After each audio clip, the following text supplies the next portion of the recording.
काँग्रेसचे माजी आमदार बाबा सिद्दीकी 10 फेब्रुवारीला अजित पवार गटात प्रवेश करणार। सरकार आपल्या दारी या कार्यक्रमात बाबा सिद्दीकी पक्षप्रवेश करणार।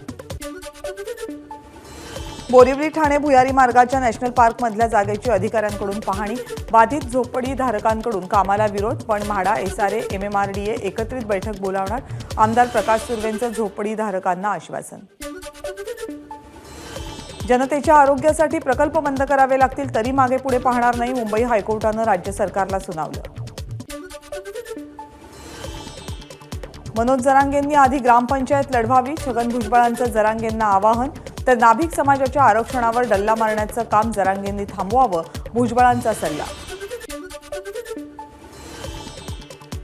संजय राऊतांना मुख्यमंत्री एकनाथ शिंदे आपल्यासोबत असताना साधुसंत वाटायचे, आता ते गुंड वाटतात, गुलाबराव पाटील यांचा राऊतांना टोला।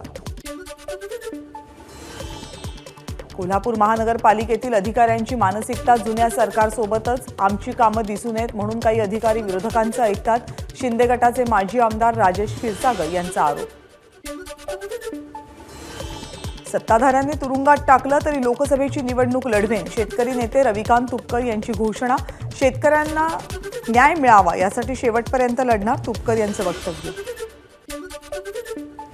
जळगाव जिल्हा परिषदेसमोर विविध मागण्यांसाठी आशा सेविकांचा ठिय्या आंदोलन।